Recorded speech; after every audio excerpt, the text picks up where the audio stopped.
Bonjour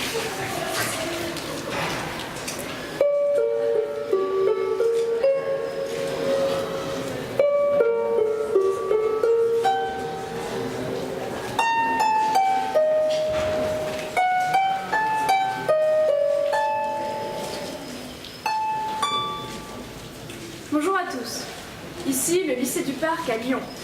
La Cagna Lugdunensis, cagneux et hippocagneux du lycée du Parc, lit le chant 10 de l'Odyssée, en français dans la traduction de Philippe Jacotet, en latin dans l'adaptation d'Euclide, en grec dans le texte, et en musique. Découvrez les aventures d'Ulysse chez Éole, le seigneur des vents, chez les effroyables Lestrygons et chez Circé, la cruelle enchanteresse.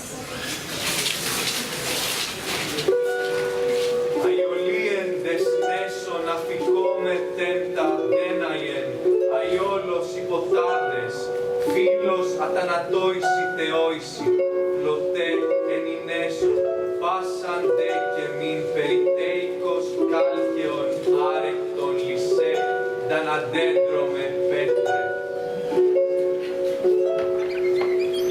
Nous atteignîmes l'île d'Éolie. Là demeurait Éole, aimé des Immortels, fils d'Hippotas.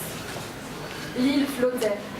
Alentour s'élevait un mur de bronze infranchissable et des appliques de pierre nue.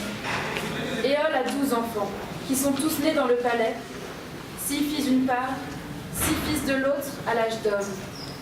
À ses fils, il donna ses filles pour épouses.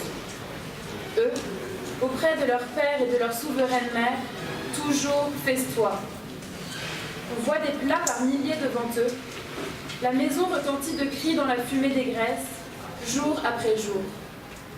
La nuit, auprès de leurs dignes épouses, ils dorment dans leurs draps et sur leur lit de camp. Nous atteignîmes donc leur ville et leur belle demeure. Tout un long mois, il me fêta, m'interrogeant sur tout, sur Troie, sur les vaisseaux des Grecs, sur leur retour. Et moi, je lui racontais tout dans l'ordre, point par point. Quand je voulus partir et le priais de m'y aider, loin de me refuser, il organisa mon retour. Un bœuf de 9 ans écorché, il me donna une outre où il avait bouclé les chemins des vents ululants. Car le fils de Cronos l'avait créé, gardien des vents. Il pouvait les calmer ou les déchaîner à sa guise. Dans le profond navire, il la noua d'un fil d'argent, afin qu'il n'en pût pas sortir le moins possible. Puis, il fit s'élever un souffle qui devait emporter bateaux et gens. Mais son dessein n'allait pas aboutir, car leur sottise nous perdit. Ενέμαρ μεν όμως πλέον μεν νύκταστε και έμαρ, τεντεκάτε δέντε ανεφάινε το πατρίς άρουρα, και δε πυρπαλαίοντας ελεύσομεν εγγύς έοντες. 9 jours durant, nous naviguâmes jour et nuit. Le 10e déjà parut la campagne natale, et nous apercevions les hommes et les feux tout près. Alors, le doux sommeil m'envahit, j'étais épuisée, ayant toujours tenu le gouvernail, le refusant aux autres pour que nous fussions plutôt rendus. Et cependant, mes compagnons parlaient tous à la fois, affirmant que je rapportais de l'or et de l'argent, cadeau d'Éole, généreux fils d'Hippotas. Et ils allaient, 10 ans, se regardant les uns les autres. Hélas, voyez comme il est aimé et respecté de tout le monde, en quelque ville ou pays qu'il débarque. Du piège de Troie, il ramenait déjà de gros trésors. Et nous qui avons fait pourtant la même route, nous rentrerons chez nous les mains vides. Et voilà maintenant ce qu'Éole par amitié lui a donné. Allons vite, voyons ce qu'il en est, combien d'or et d'argent il y a dans cette outre. Tels étaient leurs propos. Ce mauvais dessein m'emporta. Ils défirent le nœud. Tous les vents sautèrent dehors. L'ouragan vite déchaîné les rejeta au large, tout en pleurs, loin de la patrie. Moi, cependant, réveillée, je me demandais dans mon cœur sans reproche si j'allais me jeter à l'eau pour y périr, subir en silence et rester avec les vivants. Je restais. Je subis, couché tête couverte dans le bateau. Les vents maudits nous ramenaient à l'île d'Éolie et mes compagnons gémissaient. On descendit à terre. On roufit provision d'eau fraîche, on mangea vite auprès des rapides navires. Quand on eut apaisé la soif et l'appétit, je choisis pour m'accompagner un homme et un héros et regagner le glorieux palais d'Éole. Il était là, mangeant auprès de son épouse et de tous ses enfants. Arrivés au palais, nous nous assîmes sur le seuil près du chambranle. Étonnés, ils me demandèrent: D'où viens-tu donc, Ulysse? Et quel dieu t'a persécuté? N'avions-nous pas tout fait pour que tu puisses retourner dans ton pays, dans ta maison, là où il te plairait? À ces mots, je leur répondis avec tristesse: Mes maudits compagnons, sans parler d'un fatal sommeil, m'ont perdu. Mais, amis, secourez-moi, vous le pouvez. Ainsi disais-je, les flattant de mots suaves. Ils restèrent muets. Puis le père prit la parole.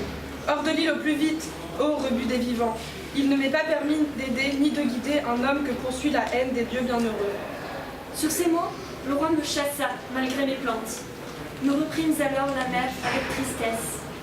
À force de ramer, l'ardeur de mes gens s'épuisait par leur propre folie, et nul secours n'était en vue. Εξέμαρ με νόμος, λέω με νυκτάστε και έμαρ, εβδομάτε δικόμες τα λάμου αεπιπτολίετρον, τελέπιλον εστριγωνίεν, ότε ποιωμένα ποιωμέν, επιουέι εισελάων, οδέτ εξελάων υπακουέι. 6 jours durant, nous naviguâmes jour et nuit. Le 7e apparut la citadelle de Lamos, télépile des Lestrigons, où le berger qui rentre salue celui qui sort, et celui qui sort lui répond. Là, en ne dormant pas, un homme aurait double salaire, tantôt paissant les bœufs et tantôt les moutons brillants. Car les chemins du jour sont près des chemins de la nuit.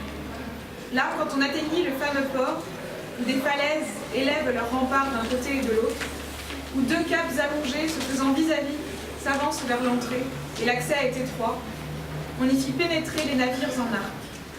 Dans l'anneau de ce port, ils furent amarrés côte à côte. Jamais ne s'y formait de houle, ni peu ni prou. C'était partout le calme plat. Moi seul gardais dehors mon bateau noir au bout du cap, nouant l'amarre à une pierre. Puis je montais sur une roche pour guetter. De là n'apparaissait ni labourage ni jardin. Vous voyez seulement des fumées s'élever de terre. J'envoyais donc de mes compagnons s'informer quels étaient les mangeurs de pain qui vivaient là, en ayant choisi 2, auxquels j'adjoignis un héros. Ils descendirent prendre une piste par où les chars du haut de la montagne amenaient le bois à la ville. Mais à l'entrée du bourg, ils trouvèrent, puisant de l'eau, une vaillante Lestrigone, enfant d'Antiphatas. Elle était descendue au limpide courant de la source de l'ours, où l'on puisait l'eau pour la mise. Ils s'approchèrent pour l'interpeller, lui demandèrent qui était roi de son pays et sur qui il régnait. Elle montra aussitôt le haut palais de son père. Arrivés au palais, ils y trouvèrent une femme, plus haute que montagne, et cette vue les atterra. Vite, elle rappela de l'agora Antiphatas, son époux, qui leur préparait un triste sort. Sans attendre, il en broya un pour son repas. Les 2 autres s'enfuirent pour rejoindre les navires. Alors son cri de guerre emplit la ville. En l'entendant, les vaillants Lestrigons accoururent de toutes parts, par milliers, et plus proches des géants que des humains. Du haut des rocs, de blocs trop pesants pour un homme, ils nous criblèrent. Des bateaux monta le bruit affreux des mortels massacrés et des navires fracassés. Les harponnant comme poissons, ils emportaient l'affreux festin. Pendant qu'ils les massacraient dans la profondeur du port, je tirais le long de ma cuisse mon épée et tranchais les amarres du bateau à la plume. Puis, d'une voix pressante, j'invitais mes compagnons à foncer sur leurs rames afin d'éviter le désastre. Tous à la fois firent écumer l'eau, craignant la mort. Avec joie, je fuyais vers le large, loin des falaises en surplomb. Mais là-bas, tous les autres bateaux sombraient. Nous reprîmes alors la mer avec tristesse, heureux d'être vivants, mais pleurant nos compagnons morts. Aiaien des νέσων, αφικόμεθεν τα δέναγε, κύρκε, ευπλόκαμος, δεινέτε ως αυδίεσα, αυτοκασυγνέτε ολοόφρονος αιέταο. Nous atteignîmes l'île d'Aiaïe, où demeurait Circé aux beaux cheveux, la terrible déesse à voix humaine, sœur du pernicieux Aïétès. Tous 2 sont les enfants du soleil brillant pour les hommes et de Persée, une des filles d'Océan. Là, le vaisseau nous fit aborder en silence, au fond d'un port de bon mouillage. Un dieu nous conduisait. Et, de jour et de nuit, une fois débarqués, nous restâmes couchés, rongés d'angoisse et de fatigue. Mais quand l'aube bouclée amena le 3e jour, prenant mon javelot et mon épée aiguë, et quittant le bateau, je montai sur une hauteur dans l'espoir de voir des jardins, d'ouïr des voix. Je grimpai donc sur une roche pour guetter, et vis une fumée monter du sol aux grandes voies, du palais de Circé dans les bois et les chênes denses. Alors, je réfléchis dans mon âme et dans mes entrailles. Irais-je m'informer, ayant vu la fumée du feu? Tout compte fait, ce qui me parut le meilleur fut de gagner d'abord le prompt navire et le rivage et, les hommes nourris, de les envoyer au nouvelles. Mais, comme j'approchais de mon navire en forme d'arc, quelque divinité eut pitié de mon abandon et mit sur mon chemin un grand cerf de haute ramure. Sorti de l'herbe des forêts, il allait boire au fleuve, car il sentait déjà sur lui la force du soleil. Il déboucha, je le frappai en plein dos, sur l'échine. Le javelot d'airain le transperça de part en part. Il s'abattit dans la poussière en geignant. L'âme s'envola. Alors, en montant dessus, je retirai les pieux d'airain de la blessure. Je le déposai par terre et l'y laissai. Ensuite, je brisai des rameaux et des joncs, et d'une belle et double tresse du bras ce que j'en fis, j'attachai ensemble les pieds de ce terrible monstre. J'allais, portant ma charge sur la nuque au bateau noir, appuyé sur les pieux.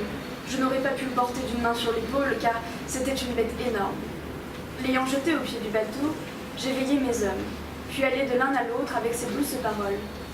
Amis, nous ne descendrons pas encore, malgré nos peines, aux demeures d'Hadès. Le jour fatal n'est pas venu. Allons, tant qu'il y a de quoi dans le bateau, pensons à nous nourrir et à ne pas mourir de faim. Je dis, et ils cédèrent aussitôt à mes paroles. Se découvrant la tête au bord de la mer sans moisson, ils admiraient le cerf, car c'était une bête énorme. Puis, quand leurs yeux s'en furent rassasiés, s'étant lavé les mains, on prépara un fastueux festin. Alors, de tout le jour et jusqu'au coucher du soleil, nous restâmes assis devant force, viande et vin doux. Le soleil se coucha, le crépuscule vint, et nous nous étendîmes sur la frange des brisons. Έμος δεριγένε η αλφάνη ροδοντάκτυλος εώς και το τεγόν αγορέν τέμενος με τα πάσιν έιπο. Lorsque parut la fille du matin, l'aurore aux doigts roses, je réunis mes gens et leur déclarai. Amis, nous ne voyons où sont l'ombre, ni l'aube où le soleil brillant pour les hommes va sous la terre, ni où il reparaît.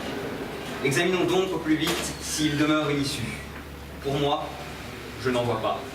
En effet, en grimpant sur une roche haute, j'ai vu une île, couronnée par la mer infinie.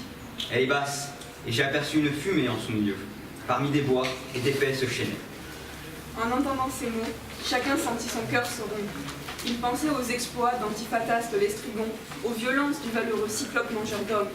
Il poussait de grands cris, versait de chaudes larmes, mais ses lamentations ne nous servaient pas à grand-chose. Alors, faisant l'appel de tous mes compagnons guetterés, j'en tirai deux partis, ayant chacun leur capitaine. L'un était moi, l'autre Euryloque et Galaudieu. Dans un casque de bronze, en hâte, on secoua les sorts. Il en sortit le nom d'Euryloque le généreux. Il partit, escorté de 22 compagnons qui pleuraient, mais ils nous laissaient pleurant aussi. Au fond d'un val, ils virent les demeures de Circé, faites de pierres lissant un lieu découvert. Autour étaient des loups de montagne et des lions qu'elle avait su ensorceler avec ses drogues. Ils ne bondirent pas sur les hommes, tout au contraire. Ils s'approchaient pour les flatter de leur puissante queue, comme lorsque les chiens flattent leur maître qui revient d'un banquet, car toujours ils leur apportent des douceurs. Ces loups de fortes griffes et ces lions les entouraient, flatteurs. Mes gens tremblaient devant ces affreux fauves. Ils s'arrêtèrent dans l'entrée de la déesse. Ils entendaient Circé chanter, dedans à belle voix, en tissant de la toile, un de ces fins ouvrages gracieux et brillants, tels qu'en font les déesses. Alors prit la parole Politès, le capitaine, qui m'était le meilleur et le plus cher des compagnons. Ami, quelqu'un tisse une grande toile là-dedans et chante un si beau chant que toute la salle en bourdonne. Est-ce une femme, une déesse? Appelons-la. Όσα αρεφώνεσαι το ιδευτέγοντο καλένθες, εντάιψε ξελτούσα τύρας, όηξε φαγενάς, και κάλε οντάμα πάντες αηδρέεσιν έποντα. Comme il avait parlé, ils poussèrent des cris d'Athènes. Elle, accourant, ouvrit ses portes scintillantes et les héla. Tous ces imprudents la suivirent. Seul Euryloque ne bougea, flairant l'embûche. Elle les conduisit vers les sièges et les fauteuils, puis leur mêla du miel, de la farine et du fromage dans du vin de Pravdos, ajoutant ensuite au mélange un filtre qui devait leur faire oublier la patrie. Elle avança la coupe qu'ils vidèrent. Peu après, sur un coup de baguette, ils étaient bouclés dans les têtes. Des cochons, ils avaient les groins, les grognements, les soies, tout, enfin, sauf l'esprit, qui resta esprit de mortel.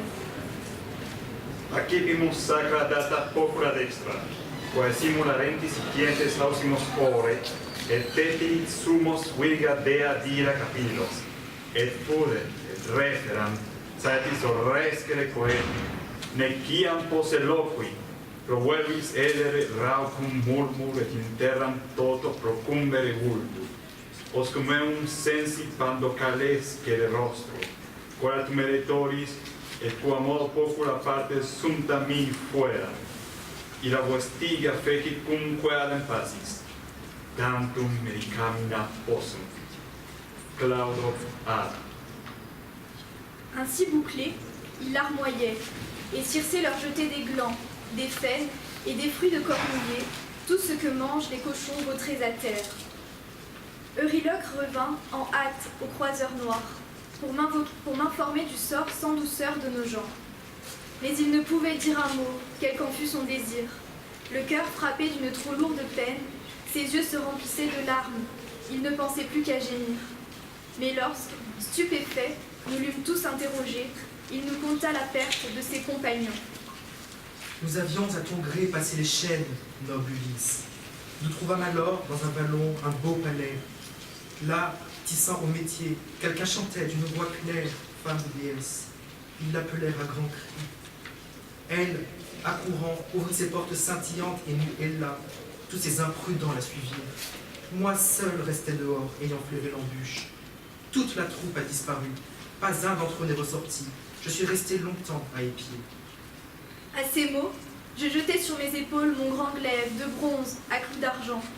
Je passai mon arc par-dessus, puis je lui ordonnai de me ramener sur leurs traces. Mais il me supplia, prenant à deux mains mes genoux. Non, pas là-bas, enfant de Zeus. Laisse-moi donc ici. Je sais que tu ne reviendras ni ne ramèneras aucun des nôtres. Mais avec ceci, en hâte, fuyons. Nous pourrons peut-être éviter le jour fatal. À ces mots, je lui dis, en guise de réponse. Euryloque, c'est bien. Reste en cet endroit si tu veux à manger et à boire auprès du creux navire. Moi, j'irai. La nécessité puissante me contraint. Ce disant, je quittai le navire et la mer. Alote dear emelon, ion hieras anabessas, kirkes, ixestai polypharmaco, es mega doma, entamoin hermeas, chrysorapis adevolesen ercomeno pros doma, neni andri eoikos. Mais comme, en avançant à travers les vallons sacrés, j'allais atteindre le palais de la sorcière, Hermès, à la baguette d'or, vint au-devant de moi, qui m'approcha de la maison, sous l'aspect d'un jeune homme, à sa première barbe dans le charme du 7 âge. Il me tendit la main et me dit ces paroles. Où vas-tu, malheureux, seul parmi ces collines, sans connaître les lieux? Tes compagnons sont chez Circé, parqués comme des porcs dans des cachettes bien fermées. Viens-tu les délivrer? Mais, crois-moi, à ton tour, tu ne pourras rentrer, tu resteras avec les autres. Néanmoins, je veux te tirer de peine et te sauver. Tiens, prends cette bonne herbe avant de gagner les demeures de Circé. Son pouvoir t'évitera le jour fatal. Je te dirai les sortilèges de Circé. T'ayant fait un mélange, elle y jettera une drogue, mais sans pouvoir t'ensorceler, car la bonne herbe que je te donnerai l'empêchera. Je te dis tout. Lorsque Circé t'aura touché de sa longue baguette, alors, tirant le long de ta cuisse ton glaive, saute sur elle ainsi que pour donner la mort. Elle, en tremblant de peur, offrira sa couche en partage. Il ne s'agira pas de refuser ce lit divin si tu veux délivrer tes compagnons et revenir. Mais prie-la de jurer, par le serment majeur des dieux, qu'elle n'a pas sur toi d'autres desseins et ne veut pas t'ôter, ainsi nue, ta virilité. Ayant ainsi parlé, l'éblouissant me donna l'herbe qu'il avait déterrée et me décrivit sa nature. Sa racine était noire et sa fleur couleur du lait pur. Les dieux l'ont appelée Molly, et les mortels ont peine à l'arracher, mais les dieux peuvent tout. Hermès ensuite regagna le Grand Olympe par les forêts de l'île, et vers la maison de Circé j'allais. Chemin faisant, mille pensées troublaient mon cœur. Je m'arrêtais devant l'entrée de la déesse et je criais. La déesse entendit ma voix. Elle accourut, ouvrit ses portes scintillantes et muella. Je la suivis avec tristesse. Elle me fit asseoir dans un fauteuil au clou d'argent. Elle me prépara son mélange dans une coupe et jeta la drogue dedans, tramant son crime. Elle m'offrit la coupe d'or, je la vidai sans résultat. Puis, me frappant de sa baguette, elle me dit « Allons, au Tecte, va retrouver tes compagnons. » Elle dit, mais, tirant le long de ma cuisse mon glaive, je sautai sur Circé comme pour la tuer. Elle, avec un grand cri, s'effondra, me prit les genoux et, tout en gémissant, me dit ces paroles ailées. « Qui es-tu? D'où viens-tu? Quels sont tes parents et ta ville? Je m'étonne que tu aies bu sans être ensorcelé, car jamais un mortel n'a résisté à cette drogue, qui en but et lui fit franchir l'enclos des dents. Tu dois avoir dans la poitrine un esprit invincible. Tu es sans doute cet Ulysse de ressources, dont toujours Hermès à la baguette d'or m'annonçait qu'il viendrait à son retour de Troie, sur son prompt vaisseau noir. Alors, rengaine ton épée, et montons tous les deux sur notre lit pour que, la joie d'amour nous unissant, nous puissions désormais avoir confiance l'un en l'autre. » À ces mots, je lui dis en guise de réponse. Circé, comment oses-tu faire appel à ma tendresse lorsque tu as changé mes gens en porc dans ta maison et que, m'ayant ici tout à tes ruses, tu m'invites à entrer dans ta chambre, à monter sur ton lit afin de m'enlever étant nu ma virilité? C'est pourquoi je ne monterai pas sur ton lit, avant que tu ne m'aies juré, par le serment majeur, que tu n'as pas ainsi sur moi d'autres desseins. À ces mots, aussitôt elle jura, docilement. Quand elle eut prononcé et scellé le serment, je montai sur le lit très beau de la déesse. Cependant, les servantes s'affairaient dans la demeure. Il y en avait 4 au service de la maison. Elles étaient enfants des sources, des bosquets et des fleuves sacrés qui coulent vers la mer. L'une jetait sur les fauteuils de superbes étoffes de pourpre, après avoir mis dessous un linon. La deuxième, face au fauteuil, dressait des tables en argent et posait dessus des corbeilles d'or. La troisième mêlait un doux vin au bouquet de miel dans un vase d'argent et disposait des coupes d'or. La dernière apporta de l'eau et alluma un feu ardent sous un trépied. L'eau se chauffa. Lorsque l'eau eut bouilli dans le bronze luisant, elle me conduisit au bain, fit délicieusement tiédir l'eau du bassin dont elle me baigna la tête et les épaules pour chasser de mon corps l'épuisement. Quand elle m'eut lavé et frotté d'huile fine, elle me revêtit d'une cape et d'une tunique, me fit asseoir dans un fauteuil au clou d'argent. Un beau fauteuil sculpté, au pied était un escalier. Circé me pria de manger. Je n'en avais aucun désir et demeurais l'esprit ailleurs, prévoyant d'autres mots. Lorsque Circé me vit ainsi figé, sans faire un geste vers le pain, en proie à mon odieuse peine, elle vient près de moi dire ces mots zélés. « Qu'as-tu, Ulysse, à rester là comme un muet, à te ronger le cœur sans toucher au pain ni au vin? Redoutes-tu quelque autre tour? Tu n'as plus de raison d'avoir peur, puisque j'ai juré le grand serment. » À ces mots, je lui dis en guise de réponse. Ô Circé, quel est l'homme ayant quelque justice qui oserait toucher à ce pain ou au vin avant d'avoir revu sauver ses compagnons? Si c'est loyalement que tu m'invites à manger, délivre-les d'abord, que je revoie mes compagnons. Tels furent mes propos. Circé sortit de la grande salle, sa baguette à la main, ouvrit les portes de l'étable et fit sortir mes gens, pareils à des porcs de 9 ans. Ils se dressèrent devant elle, et passant parmi eux, elle enduisit le corps de chacun d'eux d'une autre drogue. Ils perdirent alors les soies dont les avait couverts le premier filtre de Circé la suprême. Ils redevinrent des mortels, plus jeunes qu'ils n'étaient, beaucoup plus beaux encore et plus grands d'apparence. Chacun me reconnut, il me prenait la main, tous sentaient le désir des pleurs, et la maison retentissait de cris. Circé même s'attendrissait. Άντρες δάψε γένετον νεότεροι, επάρωσέσαν και πολλούν καλίονες και μέιτζονες εισοράσταοι. Έγνωσαν δε με κέινοι, έφουν τε κερσί έκαστος, πάσιν διμερόιες, υπέδι, γκός, αμφίδε ντόμα, σμερδαλέον κονάβιτζε, θεά, τελέαερε και αυτάι. La merveilleuse alors me dit en s'approchant. Fils de Laërte, enfant de Zeus, industrieux Ulysse, va rejoindre ton prompt navire et le bord de la mer. Commencez par tirer votre navire sur la grève. déposés dans des grottes, les agrègue et tout vaut bien. Puis revient et ramène tes fidèles compagnons. Elle dit, et mon âme fière obtempéra. Je regagnai le prompt navire et le bord de la mer.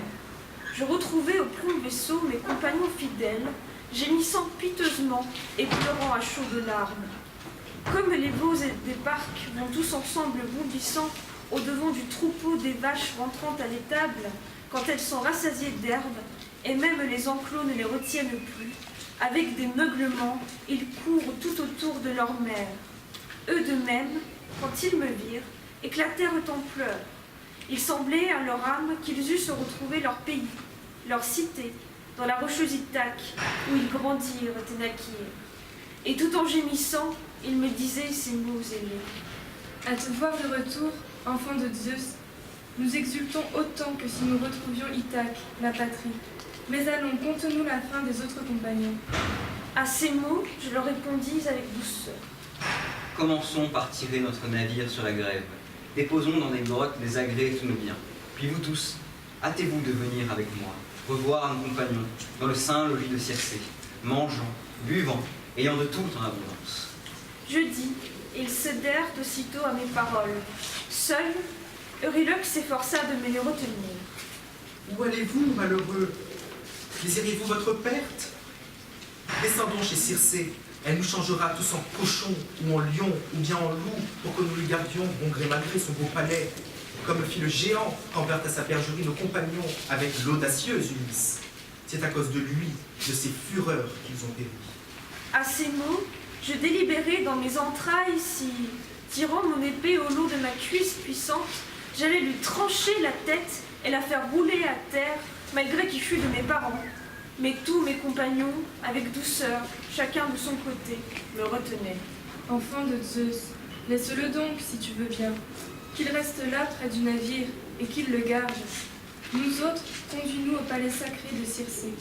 Là-dessus, on monta, quittant le navire et la mer. Euryloque ne resta pas auprès du creux navire, mais nous suivit, épouvanté par mes menaces. Pendant ce temps, Circé, dans sa demeure, avec grand soin, baignait mes autres compagnons, les oignait d'huile, les vêtait d'une robe et d'un manteau frisé de laine. Nous les trouvâmes tous à festoyer dans la demeure. Alors, de se revoir, de se retrouver face à face, ils pleuraient, gémissaient, emplissant de cris la maison. Circé, la merveilleuse, en s'approchant, me dit: Fils de Laërte, enfant de Zeus, industrieuse Ulysse, séchez ces pleurs brûlants. Je sais bien, moi aussi, quel tourment vous avez souffert sur la mer aux poissons. Quel mal sur terre vous ont fait les hommes sans justice. Mais allons, mangez donc ce pain, buvez ce vin, jusqu'à ce que vous retrouviez ce même cœur que vous aviez quand vous quittiez votre patrie et la rocheuse Ithaque. Vous êtes là et abattu, obsédé par vos tristes errements, et votre cœur, tant vous avez souffert, ne connaît plus la joie. En entendant ces mots, notre âme fière obtempéra. Alors, de tous les jours jusqu'au bout de l'année, nous restâmes assis devant force viande et vin doux. Έντα μεν αίματα πάντα τελεσφόρων, εισεν αυτόν έμετα δαϊλούμενοι κρέα τάσπεσα και μέτιου εντού αλότε δερεν αυτός έεν περιδέτραπον όραι και τότε με καλέσαντες έφαν ερίερες ετάιροι. Mais quand l'année finit, qu'on vit revenir le printemps, mes compagnons fidèles m'appelèrent pour me dire: Malheureux, il est temps de te rappeler ta patrie. Si les dieux veulent que tu sois sauvé, que tu reviennes dans ta belle demeure et sur le sol de ton pays. Moi, quand je fus montée sur le très beau lit de Circé, j'implorai son bonheur, et la déesse m'épousa. Ô Circé, accomplis la promesse que tu me fis de m'aider à rentrer chez moi. Mon âme le désire, et celle de mes compagnons qui m'assiègent le cœur de leur gémissement dès que tu t'éloignes un peu. Circé la merveilleuse aussitôt répondit: Fils de Laërte, enfant de Zeus, industrieuse Ulysse, vous ne resterez pas à contre-cœur dans ma maison. Mais il vous faut d'abord entreprendre un autre voyage vers les maisons d'Hadès et de la grande Perséphone, afin d'y consulter l'âme du Thébain Tirésias, devint aveugle, mais encore doué de sens, car, même mort, Perséphone lui a laissé, à lui seul, la sagesse. Les autres ne sont qu'un voile d'ombre. En entendant ces mots, je sentis mon cœur éclater. Je pleurais sur ce lit, et je ne voulais plus être vivante, ni voir la clarté du soleil. Enfin, quand je me fus assez roulée dans mes sanglots, je lui dis ces propos en guise de réponse. Ô Circé, qui nous guidera dans ce voyage? Nul vaisseau n'est encore parvenu chez Hadès. Circé la merveilleuse aussitôt répondit. Ne t'inquiète donc pas d'un pilote pour te guider. Ayant dressé le mât et déployé les voiles blanches, laisse au Borée le soin d'emmener ton navire. Mais, lorsque ton navire aura traversé l'océan, tu verras un rivage plat et les grands bois de Perséphone, des sols aux fruits morts et de hauts peupliers. Échoue là ton bateau, près des remous de l'océan, puis va trouver Hadès en son palais de pourriture. Là-bas, dans l'Achéron, le pyriphe Légéton se jette et le cocyte issu des eaux du Styx. Il s'élève une roche, au confluent tonnant des fleuves. Tu t'en approcheras et roule selon mon ordre. Là, creuse un trou d'une coudée carrée, verse alentour la libation à tous les morts. D'abord le lait mielé, ensuite le vin doux, l'eau en troisième, et dessus la farine blanche. Puis, implorant longtemps les têtes sans force des morts, promets-leur, au retour, de sacrifier une génisse, ta plus belle génisse, avec un bûcher lourd d'offrandes. Et au seul Tirésias, fais la promesse d'un bélier, sans tache et noir, le meilleur de tout le troupeau. Quand tu auras prié l'illustre nation des morts, sacrifie un agneau et une brebis noire dirigée vers les rêves. Et toi, détourne-toi et regarde les eaux du fleuve. Alors, en foule, les âmes de ceux qui sont morts arriveront. Ensuite, ordonne et recommande à tes amis, une fois écorchés, de brûler le bétail gisant, égorgé par le cruel glaive, en adjurant les dieux, la redoutable Perséphone et le puissant Hadès. Tirant le long de la cuisse ton épée, reste là, empêchant les têtes sans force des morts de s'approcher du sang avant qu'ait parlé Tirésias. Alors, grand capitaine, tu verras venir le devin qui te dira ta route et les mesures de ta route et comment revenir par la mer poissonneuse. Elle dit. L'aube vint bientôt, trônant dans l'or. Elle me revêtit d'une cape et d'une tunique, et la nymphe passa un grand linon couleur d'argent, léger et plein de grâce. Elle ceignit ses hanches de belle or et couvrit son visage d'un voile. Traversant le palais, j'encourageai mes compagnons en allant de l'un à l'autre avec de douces paroles. Cessez donc de dormir, sortez du doux sommeil, mettons-nous en chemin. La souveraine m'a instruit. Tels furent mes propos, et leur âme fière obéit. Mais, de ce lieu non plus, je ne pus les ramener tous. Il y eut un certain Elpénor, tout jeune homme, point trop vaillant dans les combats, et peu ferme d'esprit, qui, à l'écart de tous, dans le sein logis de Circé, cherchant le frais, s'était couché, alourdi par le vin. Entendant s'ébranler ses compagnons, leur voix, leurs pas, il bondit en sursaut, et oublia dans ses entrailles de reculer, pour prendre le grand escalier. Marchant droit devant lui, il tomba du toit, se brisa les vertèbres du cou, et son âme fut chez Hadès. Devant les gens qui s'en allaient, je dis ces mots. Sans doute croyez-vous retourner au logis dans la patrie. Hélas, Circé nous fixe une autre route, vers les maisons d'Hadès et de la grande Perséphone, afin d'y consulter l'âme du Thébain Tirésias. En entendant ces mots, chacun sentit son cœur se rompre. Ils s'assirent, geignant, s'arrachant les cheveux. Mais ces lamentations ne nous servaient pas à grand-chose. Alors que, vers le prompt navire et le bord de la mer, nous marchions affligés, pleurant à chaudes larmes. Circé était venu auprès du noir navire. Il y a un agneau et une brebis noire, passant sans peine inaperçus. Et qui pourrait surprendre, s'il n'y consent, les démarches d'un dieu? Έιωμε ακνούμενον, τα λερών κατά δάκρου καίοντες, το φραντάρο εκομένε κύρκε, παρανέη με λαϊνέ, αρμεϊόν κατέδεσεν, όιν